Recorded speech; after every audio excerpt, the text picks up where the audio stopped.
Alpine-nya. Waduh. Saya bilang lagi dong. Gak usah. Kita ngeliat dan juga membahas dulu nih ya, dari segi drop point mereka ini dapat semua. Railroad menjadi drop point dari tim Kagendra seharusnya. Walaupun Kagendra di sana nampaknya bisa mendapatkan blue zone, cuman tidak menjamin mereka bisa bertahan sampai late game kalau terpaksa dan terlalu terburu-buru untuk pindah menuju ke area Snowfall. Karena mereka harus lewatin dulu nih garrison yang diisi oleh tim Dewa United dan juga tim Garuda Wisnu sekarang, King Kodok. Betul. Harusnya bakal terjadi gesekan di beberapa tempat karena notabene bakal ada pertemuan juga. Indonesia Navi kali ini nampaknya bakal coba untuk bermain di base camp, tapi ada Tiger Wang Esports di sana yang tidak jauh dari mereka akan memberikan sambutan. Ya, sudah mulai terdengar dari suara stepnya, namun first blood jatuh di tangan Depot Pride yang bertempur di area entah di mana. Tenda darurat bakal coba dikuasai terlebih dahulu. Kocel masih coba untuk bergerak. Nampaknya kali ini Kocel masih bisa mendapatkan satu, langsung coba ditembakkan saja dari serang Rashan. Sayang sekali menyisakan 3 player dari NSG yang harus keluar dari base camp. Tapi ada Genesis Dogma Fiskaloid yang bakal ikut campur kali ini ya. Itu, dan pasti King Kodok tadi saya juga melihat ada tim yang ingin diliput. Oh, Vicky 23 yang pasti akan langsung melakukan closing. Depok Pride berhasil memulangkan satu squad full langsung di hashtag ke-12, King Kodok ya. Jordan Esports tadi minta wawancara. Di pagi-pagi aja kita udah ngeros. Tapi nggak apa-apa, ntar kita lihat gameplay seperti apa. Dan bahkan Tiger Wong Esports saat ini udah akan ada satu serangan menuju ke tim ke tim Genesis Dogma. Ini gue suka kelewat nih tentara keduanya gitu kan. Dan Dewa United dipulangkan oleh tim Garuda Wisnu Elkart secara cepat. Dan bahkan NSC Navi saat ini dipulangkan juga menyusul di area hashtag 10. Dan bahkan sekarang Kocel masih akan melanjutkan masuk menuju ke area kompon atau menggocek. Dan bahkan Kocel akan langsung hilang gitu saja. Tiger Wong Esports terlalu terburu-buru, eksekusi yang kurang begitu mumpuni dari TWA untuk di bagian early game-nya mereka, King Godok. Betul, kali ini masih coba untuk bergerak terlebih dahulu. Genesis Dogma ini menarik loh. Mereka bermain secara terpencar untuk di round kali ini. Dan mereka itu dapetin 3 poin eliminasi tanpa perlu kehilangan siapapun. Gak cuman itu, resource mereka pun sudah penuh. Namun gak cuman ada di Genesis Dogma, nampaknya gaya permainan yang tidak jauh berbeda kali ini akan dilakukan oleh kawan-kawan EVOS Divine. Bagaimana Forest Red mereka kuasai, zona pertama ketutup, menit ketiga mereka rotasi. Biasanya di menit 2.30 juga mereka udah mulai melakukan rotasi jika memang mereka merasakan dari zonanya ini gak berpihak ke arah mereka. Tapi memang ya, kalau kalian main di Forest Red, menit kedua atau menit ketiga, kalian tuh harus ngamanin bukit ini nih. Kalau enggak, itu bakal ada yang masuk dari belakang dan itu posisinya bakal nyebelin banget. Kenapa? Karena yang di bukit itu bisa ngelepas pertempuran kapan aja, tapi yang ada di Forest Red akan terus dikenai hujan peluru dan bisa-bisa diserang dari 2 arah juga. Makanya, EVOS coba untuk bergerak ke sisi atas dan Bigetron masih coba untuk melakukan looting sejenak kali ini. Dengan tadi 1 poin eliminasi, ya lumayan lah untuk Bigetron. Azril sudah tidak live nampaknya, jadi bisa bermain lebih fokus lagi kali ini ya. Kenapa Azril lagi yang kena, Bay? Karena Bigetron Delta untuk di pagi-pagi tadi di match 1 mungkin kurang bagus. Tapi ini udah mulai memperbaiki kesalahannya mereka. Dengan 124 poin menurut gue udah cukup untuk bagaimana mereka mempertahankan klasemen di hashtag kedua.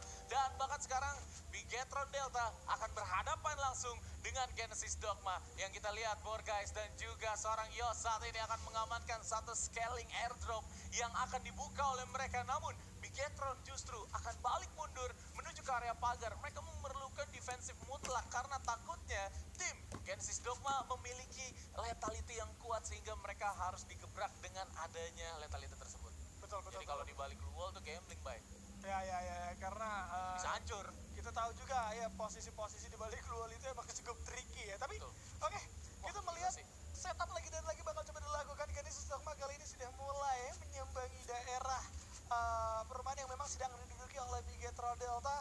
Dengan adanya Glual di sana, info berarti didapetin nih dari 2 tim. Depan kita ada lawan. Ada lawan. Oh, kita gas apa kagak nih keputusannya. Genesis Dogma masih udah narik gitu kan. Tapi Bigetron juga melakukan hal yang sama. Iya. Mereka juga bakal coba narik, gak mau terburu-buru, masih 5 menit pagi-pagi. Iya. Mereka juga yakin ini masih terlalu banyak tim. Kalau kita gambling di sini cukup merugi nantinya. Yos dan Borguys juga kayak dikasih tahu sama teman-teman yang lainnya gitu. Kayak Dels juga angkat bicara di sana, Bay. kita udah buka arsenal, masa nggak cukup gitu? Masa mau maksain ambil scaling airdrop gitu kan, yang ada kita malah hilang 2 atau bahkan malah lebih parah, worst case mereka di STX 9 gitu dipulangkan. Dan akhirnya saat ini pola permainan yang baik, take decisionnya diambil oleh tim Genesis Dogma untuk tidak fight di early game. Walaupun memang mereka terkenal dengan fight yang kuat di early, namun mereka di sini dipilihkan dengan adanya opsi yang lumayan banyak tadi. Dan memukul mundur itu adalah opsi terbaik untuk Genesis Dogma untuk menghindari tim fight yang menurut gua kurang menguntungkan untuk mereka. Karena udah cukup sih, Bay. Dan 2-nya gue takutnya mereka nggak bisa follow up ke Yos dan juga Borgay. Soalnya udah masuk Arsenal juga. Itu kalau sampai udah masuk Arsenal berarti kan lagi happy looting. Kalau Yos Borgay-nya maksain terus diajar pasti bakal hilang juga, susah buat di follow up. Itu resikonya tinggi banget tadi ya. Betul. Dan untung keputusannya tepat untuk menarik terlebih dahulu karena masih terlalu pagi juga untuk mereka all in. Benar. Apalagi tadi mereka udah dapat beberapa poin eliminasi tanpa harus kehilangan siapapun. Maksud gue ya itu udah cukup banget buat modal pijakan poin lo tuh udah ada gitu. Bigetron juga untung yang nggak mau melakukan permainan yang agresif sehingga mereka juga melakukan penarikan kali ini, bahkan muter cukup jauh menuju ke arah Rivermount, menunggu zona selanjutnya berada di mana, baru semua tim yang ada akan siap melakukan rotasi kalau ini. Gue gak ngerti sama Alpine yang sekarang tuh kayak fightnya jarang banget untuk di area bawah, Boy. Mereka selalu berfokusnya ke area atas, kalau nggak di Militia, Snowfall, Garrison, pasti fightnya bakal di situ terus. Kita kalau misalkan menyaksikan FFML season 8 kemarin, itu akan ada selalu fight di area bawah. Bigetron fight sama TWE lah, atau bahkan TWE bareng sama tim PSO. Dan bahkan sekarang kita tidak melihat ada fight itu di area bawah, dan sekarang justru Depok Pride saat ini yang akan mengecek area dengan adanya satu UAV light. Apakah mereka akan gaspol? Sepertinya tidak. Mereka akan kembali dan akan satu arsenalnya dibuka di depan mata mereka. Harusnya mereka udah punya kunci sekarang. Punya kunci seharusnya jadi Kunci kesuksesan. Ya betul. Karena kan warga Depok nih ya. Wah, gitu kenapa kan. emang kalau warga pasti Depok? pada sukses dong bisa karena ada vampir di kotanya. bukan. Tapi dan warga yang masuk tol dengan motor. gue pengen ngebahas tadi statement lo yang memang sekarang di Alpine jarang banget pertempuran di bawah. Pertempuran di bawah ya? Karena kayaknya tim-tim yang tadi lo sebutin juga udah mulai sadar gak sih, kayak lo kontes stadium dan juga Vantage, imbasnya tuh lo main di Rie. Bener. Dan itu area open field. Betul. Yang kalau ditungguin sama tim-tim tengah, lo bakal hancur juga pada akhirnya. Betul. Dan bahkan player yang biasanya bermain di area base camp, itu tidak ada batang hidungnya sekarang, King Godok. Dan kita bakal melihat di mana sudah ada kembali railroad fight. Ini map atas lagi, Bay. Astaga. Sekarang ada Garuda Wisnu dan juga tim Kagendra yang akan bertarung di area middle fight, yang menurut gua ini sangat menguntungkan untuk tim Kagendra seharusnya karena mereka memiliki lootingan. Tapi tim Garuda Wisnu juga tidak boleh dibilang lemah, karena sekarang tim Garuda Wisnu udah mengirim satu player RQ untuk mengamankan placement mereka. Berarti di sini Garuda Wisnu dalam tanda kutip mereka memberikan 3 player secara free ke tim Kagendra, ya nggak sih? Wow, iya, itu bisa jadi karena sekarang lu berarti udah nggak all in, dan kelihatan ya pada saat Kagendra melakukan setup nggak ada tembakan balasan, mereka coba untuk keluar, mundur, tapi masih ada serang Surya yang ternyata bakal dipaksa untuk mundur sejenak. Masih ada serang Riva juga yang mendapatkan posisi cukup enak untuk memberikan tembakan, tapi masih ada keluar. Satu RGS terbuka. Desi dan juga Rawar terjatuh di sana, bahkan dari serang Justin tidak akan bisa bertahan. Pembuktian siapa yang menjadi Garuda sebenarnya sudah terjadi. Ternyata Kagendra kali yang unggul. Kagendra lagi unggul. Lagi unggul. Soalnya ya? kalau gue sama-sama Garuda bisa loh. Bener juga. Terus itu Garuda Force. Garuda juga. Garuda juga. 3 berarti ya, kita dengan logo burung. Mungkin ada lagi yang mau nyusul, siapa nih kira-kira nih? Ada. Oh, Depok Pride. E-nya kan Garuda juga, sayap. Oh iya benar. Iya, Depok Pride 4. Benar, Banyak sekali ya. benar. Sekarang udah bukan macan lagi metanya ya. Iya emang tim juga ada. Abangnya si Pit timnya. Apa tuh? Sama. Burungnya juga. Bener juga. Jadi cukup banyak sebenarnya. Oke. Tapi oke, kita melihat lagi ke Bigetron, Ya. Dix dan kawan-kawan. Kalau kita berbicara dari Gavin segi resort, ini enak banget bro resortnya bro. Emang Rivermount itu dulu deh Dewa sama tim Bigetron selalu fight di area ini sampai ujung-ujungnya Dewa nggak mau lagi fight sama Bigetron. Karena menurut gua mereka harus bisa ambil satu map yang punya tensi rendah, dan tim Bigetron itu kayaknya rata-rata beberapa map mereka itu tensi tinggi semua, Bay. Purgatory ketemu Kagendra. Ya. Terus juga kalau misalkan ini ketemu sama Dewa United, dan sekarang udah nggak ada Dewa. Biasanya mereka tuh ketemu sama MBR atau bahkan tim TWE. Tapi sekarang mereka udah lumayan taubat untuk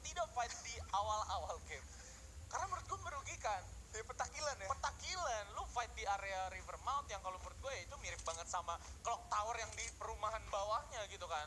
Dan menurut gua tim Bigetron sekarang udah menguasai area tersebut secara baik. Dan Genesis Dogma akan kedatangan tamu. Kagendra akan langsung terkena silent begitu saja. Ada seorang Rivaiti yang mencoba untuk bertahan di belakang dari Gluwal. Namun ada satu player juga yang mencoba untuk bertahan di balik kandang kuda. Borgais di sana terkena beberapa lethality. Kiki tembakan ditutup dengan adanya satu Gluwal. Dan akhirnya Kiki akan langsung coba untuk masuk juga. Namun sayang sekali Kiki tidak bisa keluar dan akan langsung fight secara instan di jarak yang sangat dekat sekali. Genesis Dogma kehilangan satu kandidat saja, namun itu tidak hilang full karena mereka masih bisa merevive kawan-kawan mereka kembali saat ini, Dok. Masih berlanjut, belum usai kali ini. Kagendra sudah mulai kehilangan 2 anggota. Jarak terjatuh, satu jatuh langsung berdebangan karena seorang Riva. Walaupun Del di sana terjadi pertukaran, tapi tidak akan tumbang, masih tetap bisa bangkit.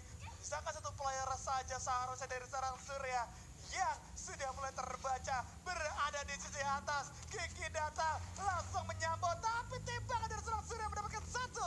Orang Kiki belum sempat di end. Kagendra harus tenang di posisi ke-9 kali ini. Split second kita melihat Garuda Wisnu tadi sempat diloloskan sama Kagendra, tidak diberikan nafas gitu kan. Dan sekarang Kagendra justru ketika mereka menjadi penantang atas Genesis Dogma di area kandang kuda yang biasa menjadi base camp dari tim EVOS Divine, nampaknya saat ini justru mereka harus ter-shutdown karena adanya Riva yang terlalu terburu-buru masuk duluan, baik. Karena 3 yang lainnya itu masih ada di area belakang. Dan menurut gua Genesis Dogma mereka mencari celahnya sangat baik untuk bermain di kompon mereka saja.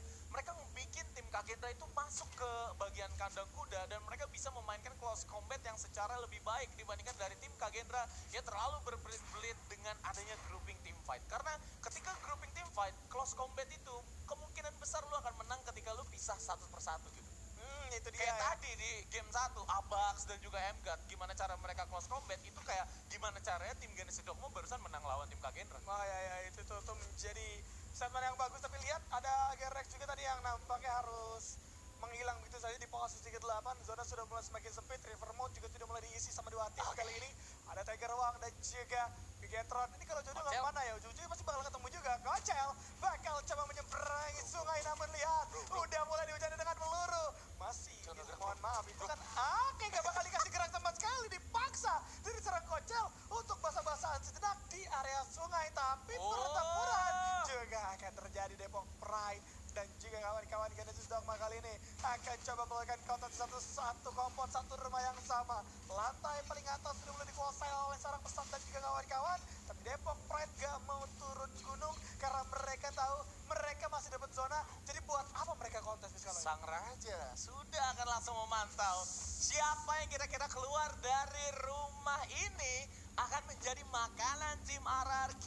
Yang pasti RRQ juga di sana tidak bisa tenang karena menurut gua mereka nggak bisa berfokus ke GD atau bahkan Depok Pride aja karena di sebelah kiri mereka persis itu ada Bigetron sama tim Tiger Wong Esports. Sementara itu Poco Star dan juga EVOS Divine mereka akan saling bertemu satu sama lain. Ada seorang MGUT yang berhasil mengamankan satu player, namun EVOS justru dibalas dengan 2 player yang hilang.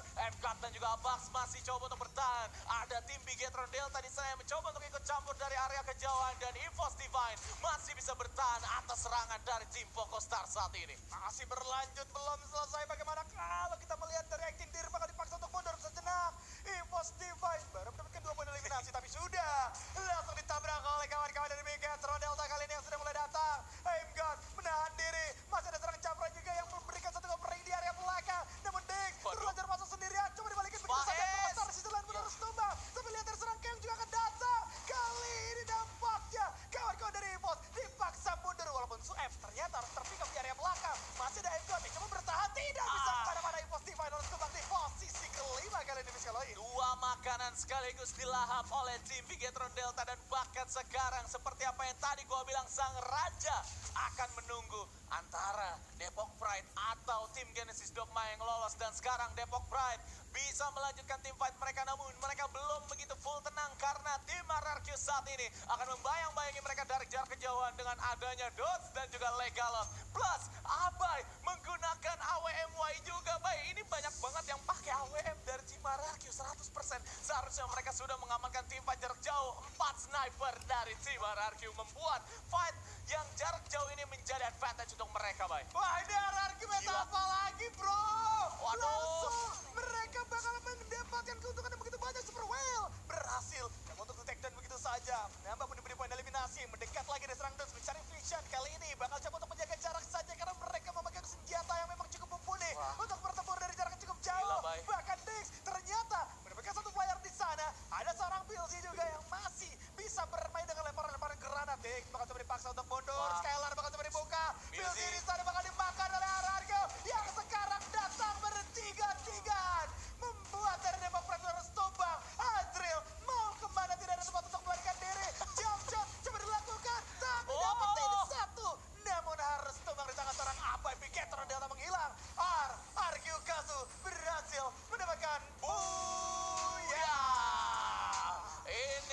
omongan-omongan netizen langsung dibeli oleh tim RRQ Kazu. 2 map berhasil mereka kuasai walaupun memang Buyahnya belum, tapi akhirnya Buyah